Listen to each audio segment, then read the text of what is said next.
ఆకుల శ్రీవాణి గారు కార్పొరేటర్కి ఎక్కువ, ఎమ్మెల్యేకి తక్కువ అనేటువంటి విమర్శలు ఉన్నాయి. దీని మీరు ఏ రకంగా సమాధానం చెప్తారు? ముక్కు మొహం తెలియని వాళ్ళు ఎవరు పడితే వాళ్ళు వచ్చి నన్ను ఏదో మాటలు మాట్లాడుతున్నారు, వీళ్ళు మాటలు నాకు వినడం అవసరమా అని బాధపడ్డారు. కార్పొరేటర్ పదవిని అడ్డు పెట్టుకొని ఎమ్మెల్యే పదవికి ఎసరు పెట్టారు అనేటువంటి విమర్శలు కూడా ఉన్నాయి. ఈ రోజు ఫర్ ఎగ్జాంపుల్ మీరు ఒక మేనేజర్ గా ఉంటే ఒక దానికి తర్వాత రీజనల్ మేనేజర్ అవ్వాలనుకుంటారు, తర్వాత కంపెనీకి CEO కావాలనుకుంటారు, ఆ తర్వాత కంపెనీ మీరే హెడ్ చేసి మీరే ముందుకు వెళ్ళాలని అనుకుంటారు. So common thing. ఏం అనుభవం ఉంది అసలు ఎమ్మెల్యే కావడానికి? నాకు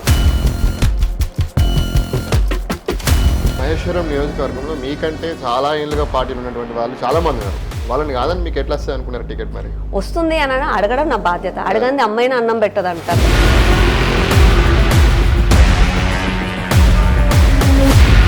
మీరు కార్పొరేటర్ పదవిని అడ్డు పెట్టుకొని ఆ డివిజన్ పరిధికి సంబంధించిన సమస్యలు పట్టించుకోకుండా కేవలం వీడియోలు చేస్తూ ఇట్లా ఇంటర్వ్యూలు ఇస్తూ కేవలం సోషల్ మీడియాలో హైప్ తెచ్చుకునేటువంటి ప్రయత్నం చేస్తున్నారు అని చెప్పేసి చాలా మంది అంటున్నారు. నన్ను తప్పేముంది?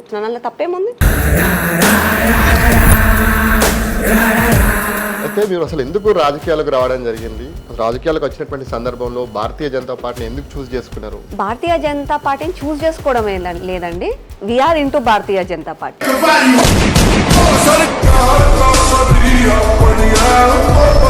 అప్పుడు బీజేపీ ఊపు బాగుందని చెప్పేసి బీజేపీని సెలెక్ట్ చేసుకున్నారా ఏంటి? కావాలంటే రాజకీయాలే వదిలేస్తా, కానీ నా ట్రూ క్యారెక్టర్ని అయితే నేను వదులుకోను.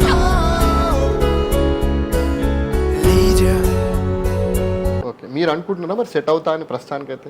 నాట్ ఓన్లీ రాజకీయాలండి, ఈ రోజు మన దేశంలో ప్రపంచంలో ఒక మహిళ గడప దాటి ఇంట్లో బయటికి వెళ్ళి ఏ ఫీల్డ్లో ఎక్కడ పని చేయాలన్నా కూడా ఇవన్నీ ఎదుర్కోవాలి. కళమారుతున్న జీవితం కలతలోకి జారన కలలు కన్న కనులకు ఒక మహిళగా ఎదుర్కోవాలి, కుటుంబాన్ని వదిలి బయటికి వెళ్ళడంలో ఎదుర్కోవాలి, సో అన్నిట్లో ఎదుర్కోవాలి. కాబట్టి ముందుకు వెళ్లాల్సిందే, తప్పదు. నాకు అవకాశం ప్రజలు ఇచ్చారు, ఒకసారి అవకాశం వచ్చిన తర్వాత వెనకడిగేయడం క్యారెక్టర్ నాది కాదు. కాబట్టి బాధపడ్డా ఏదున్నా అది నా పర్సనల్ ప్రాబ్లం, కానీ ప్రజల కోసం మాత్రం వాళ్ళు ఇచ్చిన అవకాశానికి నేను ముందుకు వెళ్లాల్సిందే. కాబట్టి నేను ఇప్పటికీ కూడా పోరాడుతున్నా.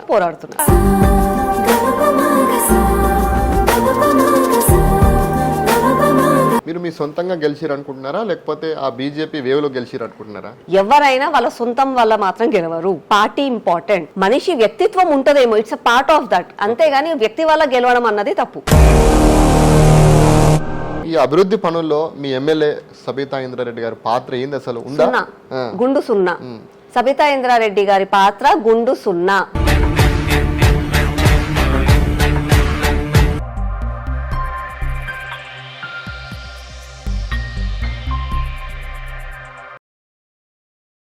హలో నమస్తే, వెల్కమ్ టు విక్రమ్ టీవీ. నేను మీ అక్షయ్. మనతో పాటు ప్రస్తుతం సరూర్ నగర్ బీజేపీ కార్పొరేటర్ ఆకుల శ్రీవాణి గారు ఉన్నారు.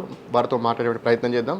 ప్రస్తుతం తెలంగాణలో జరుగుతున్నటువంటి రాజకీయ అంశాలతో పాటు అదేవిధంగా కశ్మీర్లో జరిగినటువంటి ఉగ్రదాడి, బీజేపీ రాష్ట్ర అధ్యక్షుడు సంబంధించినటువంటి విషయాలతో పాటు ఆమె వ్యక్తిగత విషయాలు కూడా, ఆమె గత 4.5 సంవత్సరాలుగా సరూర్ నగర్లో చేసిన అభివృద్ధి పనుల గురించి మాట్లాడే ప్రయత్నం చేద్దాం.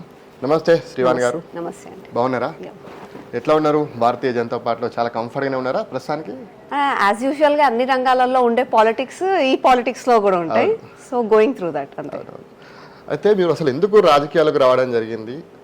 రాజకీయాలకు వచ్చినటువంటి సందర్భంలో భారతీయ జనతా పార్టీని ఎందుకు చూస్ చేసుకున్నారు? భారతీయ జనతా పార్టీని చూస్ చేసుకోవడం లేదండి, we're into Bharatiya Janata party. RSS background ఫ్యామిలీది. సంఘ పెద్దలు వాళ్ళందరూ కూడా ఫ్యామిలీకి క్లోజ్. శిశు మందిర్ స్కూల్ స్థాపించారు మామయ్య వాళ్ళు. ఎప్పుడైనా ఎలక్షన్స్ ఉన్నా సరే RSS త్రూ ఎప్పుడు వర్క్ చేయడం ఎలక్షన్ సమయంలో అన్నది అది నడుస్తూనే ఉంది కొన్ని సంవత్సరాలుగా. పోతే బీజేపీ పార్టీలో ఏ రోజు ఏ పోస్ట్ లేదు హోల్ ఫ్యామిలీలో.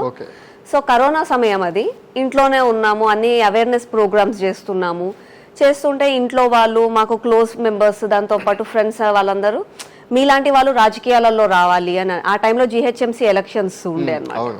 సో మేము అడగడం జరిగింది, సంఘ పెద్దలు ఒప్పుకున్నారు, పార్టీ పెద్దలు ఒప్పుకున్నారు, డివిజన్ ప్రజలు ఆశీర్వదించారు, గెలవడం జరిగింది.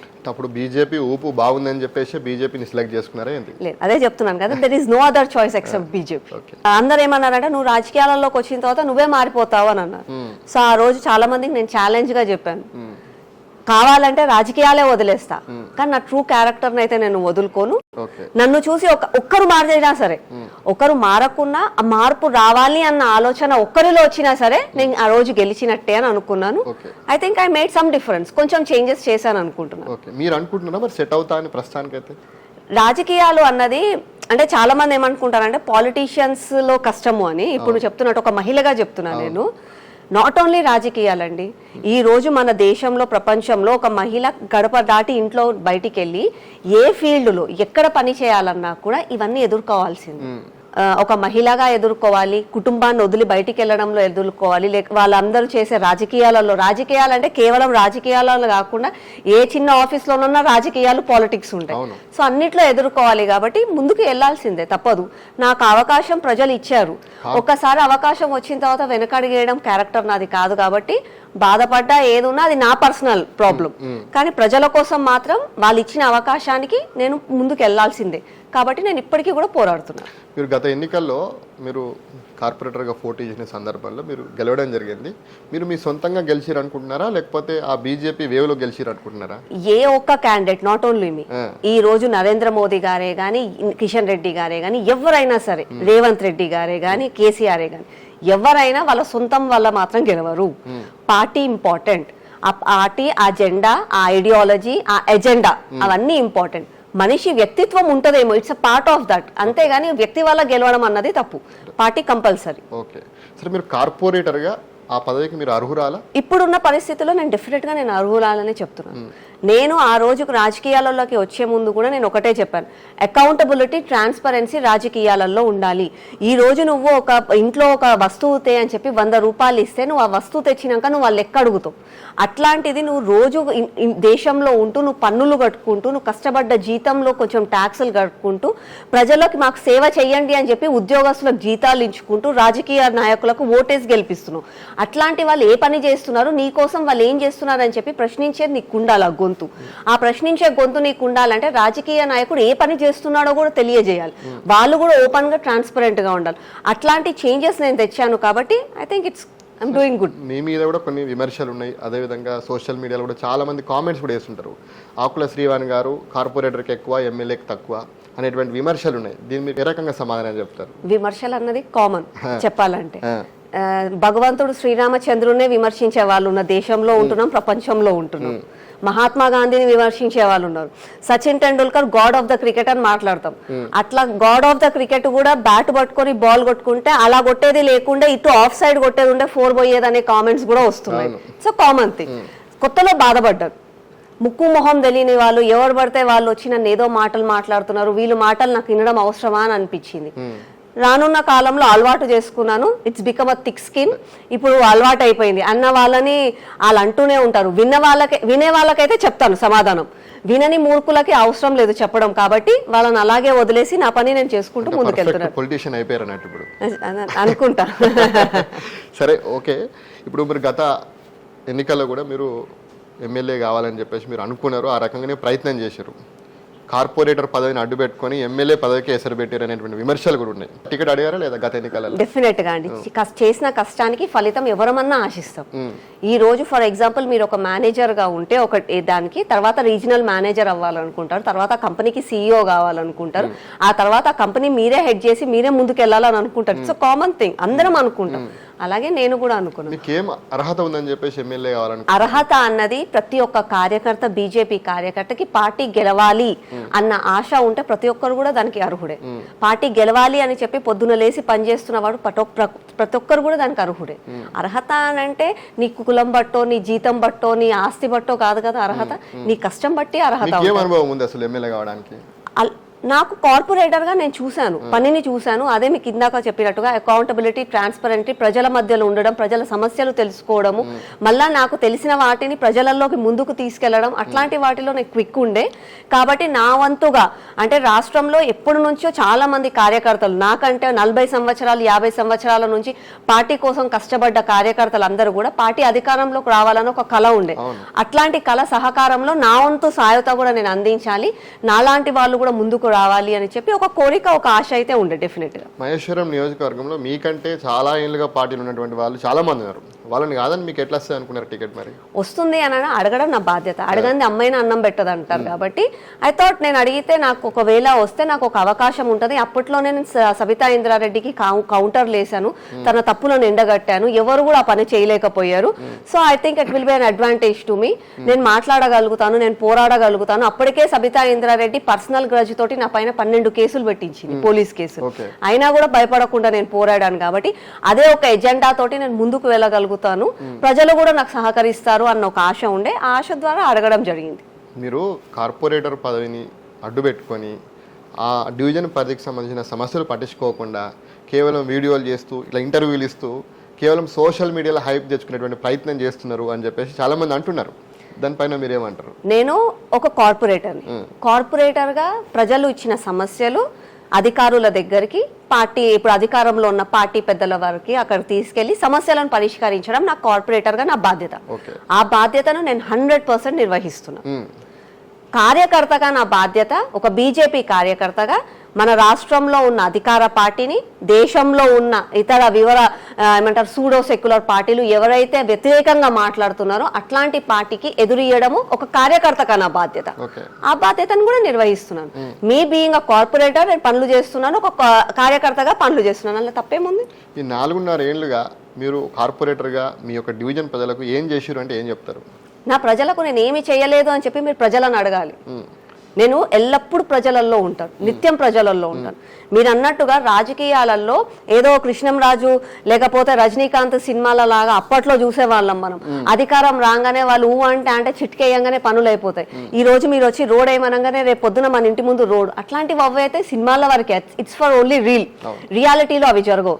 రియాలిటీలో అవి జరగాలి అని అంటే అధికారుల దగ్గరికి వెళ్ళాలి, నిధులు ఉన్నాయో లేదో చూసుకోవాలి, అక్కడ అవసరం ఉందో లేదో చూసుకోవాలి. కానీ కొన్ని పనులు అయినా కాకుండా ప్రజలలో ఉండడం ఒక నాయకురాలుగా నా బాధ్యత. కాబట్టి పనులు అయినా కాకుండా నిత్యం ప్రజల మధ్యలో పనులు అయ్యాయి.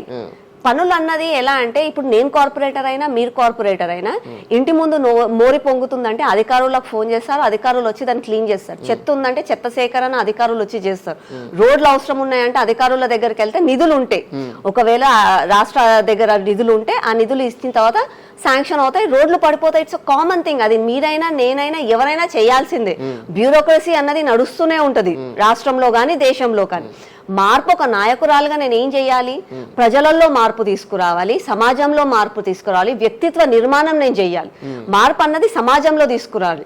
ఆ రోజు నరేంద్ర మోదీ గారు ధైర్యంగా ఆగస్టు 15వ తారీఖు ఎర్రకోట ముందు నించొని మన దేశంలో టాయిలెట్స్ కంటే గుడిలు ఎక్కువ ఉన్నాయి, మహిళలు టాయిలెట్స్ కోసం అని చెప్పి బయటికి పోతున్నాము, అది మనకు సిగ్గుచేటు, టాయిలెట్స్ నిర్మించాలి అని చెప్పారు. ఆ రోజు అందరు నవ్వారు, ఏంది ఒక ప్రధానమంత్రి ఆడ నిలబడి టాయిలెట్స్ గురించి మాట్లాడుతున్నాడు ఏంది అని.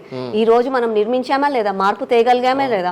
ఆ రోజు ఆయన అన్నారు స్వచ్ఛ భారత్, మహాత్మా గాంధీ గారు చెప్పిన స్వచ్ఛ భారత్ ని మనం నిజంగా కూడా మన భారతదేశంలో తేవాలి. చెత్త బయట ఇయ్యొద్దు, కార్లలో వెళ్తే కవర్లో పట్టుకొని వెళ్ళండి కానీ చెత్త బయట ఇయ్యొద్దు అని అన్నారు. ఈ రోజు మనం మార్పు చూస్తున్నామా లేదా? సో తను ఆ రోజు స్టార్ట్ చేసింది, ఈ రోజు మనం మార్పు చూస్తున్నాం. అట్లాగే ఒక నాయకురాలుగా నాకు ఒక అవకాశం వచ్చింది, ప్రజలు నాకు అవకాశం ఇచ్చారు కాబట్టి అట్లాంటి మార్పులు నేను తేవాలి. అది నా ముఖ్యం చెప్పాలి అని అంటే. రోడ్లు, డ్రైనేజీలు, కరెంట్, ఎలక్ట్రిసిటీ ఇవన్నీ నా డ్యూటీ, నేను చెయ్యాల్సిందే, తప్పదు అది.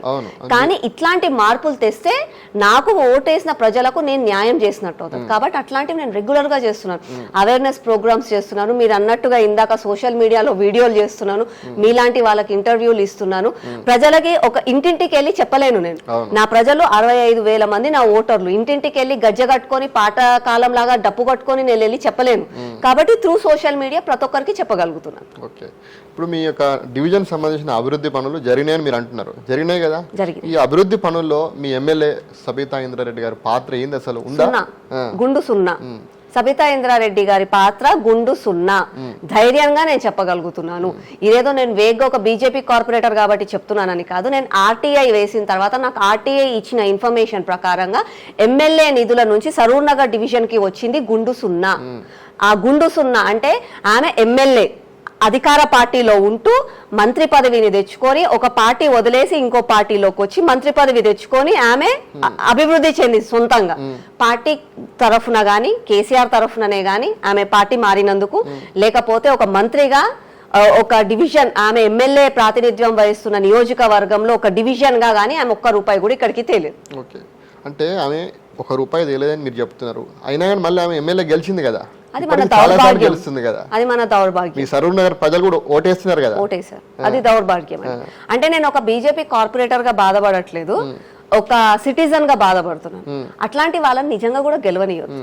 ఒక మహిళగా నాకు చాలా గొప్ప, ఒక మహిళగా, ఒంటరి మహిళ, తన భర్త లేకున్నా కూడా రాజకీయాలలో ఉంటూ ఇన్ని సంవత్సరాలు అన్నిటిని ఎదుర్కొని 3 సార్లు మంత్రిగా ఉంది అని అంటే it's a very great thing. ఒక మహిళగా నాకు చాలా ప్రౌడ్ గా ఉంది.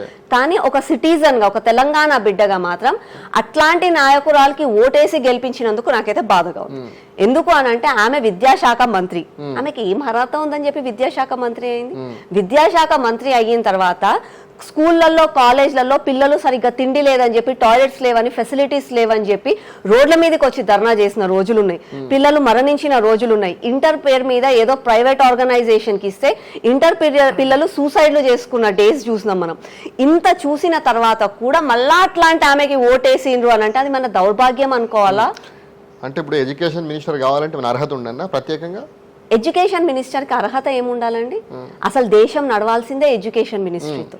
నేను ఇందాక మీరు అన్నట్టుగా రోడ్లు, స్కూళ్ళు, కాలేజీలు, ఎయిర్పోర్ట్లు అది అవుతాయి అవ్వకపోవడం అని పక్కకు పెట్టండి, ఇవాళ కాకుండా 10 సంవత్సరాలలో అవుతాయేమో. ఎడ్యుకేషన్ లేకపోతే ఎలా? గత 10 సంవత్సరాల నుంచి మన ప్రత్యేకంగా తెలంగాణ తెచ్చుకున్నాం. మీరు ప్రత్యేకంగా తెలంగాణ తెచ్చుకున్న తర్వాత ఎడ్యుకేషన్ సిస్టమ్, నేటి బాలలే రేపటి పౌరులను మాట్లాడతాం. నువ్వు పౌరులను తయారు చేయకపోతే బంగారు తెలంగాణ ఎలా అవుతుంది? బంగారు తెలంగాణ అంటే బంగారంతో బంగారు తెలంగాణ రాయంగానే బంగారు తెలంగాణ అవుతుందా? కాదు కదా. నువ్వు సమాజాన్ని నిర్మించాలి కదా. సమాజం నిర్మించాలంటే విద్య ఇంపార్టెంట్. అట్లాంటి విద్యనే నీకు అర్హత సరిగ్గా లేనప్పుడు, నువ్వు విద్యా శాఖనే సరిగ్గా నడిపించలేకపోయినప్పుడు నువ్వు రాష్ట్రాన్ని ఎలా నిర్మిస్తావు? It's a question for each and every one. ఒక బీజేపీ కార్పొరేటర్ గా కాదు, నేను ఒక తెలంగాణ బిడ్డగా చాలా బాధపడుతున్నాను. ఆ రోజు కేసీఆర్ అన్యాయం చేశారు, ఈ రోజు రేవంత్ రెడ్డి కూడా అన్యాయం చేస్తున్నారు. నిజంగా కూడా ఎడ్యుకేషన్ కి తను ఏం చేశారు? మాట్లాడితే హెచ్సియు భూముల గురించి మాట్లాడుతున్నాను, నేను జపాన్కి పోతున్నాను, నేను నిధులు తెస్తున్నాను, నేను దావోస్ కి పోతున్నాను, నిధులు తెస్తున్నాను అని మాట్లాడుతున్నారు. స్కూళ్ళల్లో టీచర్లు లేరు పిల్లలకు చదువు చెప్పాలంటే, పిల్లలకు ప్రాపర్ ఫెసిలిటీస్ లేవు. అట్లాంటిది నువ్వు 10 సంవత్సరాల తర్వాత నువ్వు ఎలాంటి నిర్మిస్తున్నావు? ఏం నిర్మిస్తున్నావు? అంటే పిల్లలందరూ కూడా మందు బాటిల్ పట్టుకొని, సిగరెట్లు పట్టుకొని రోడ్ల మీద తిరిగితే అయిపోతుందా బంగారు తెలంగాణ? నువ్వు అన్యాయం ఎవరికి చేస్తున్నావు? నువ్వు నీ రాష్ట్రానికి అన్యాయం చేస్తున్నావా, నీ సొంత పిల్లలకు అన్యాయం చేస్తున్నావా అన్నది ప్రజలు తెలుసుకోవాలి. దాంతో పాటు నాయకులు కూడా తెలుసుకోవాలి.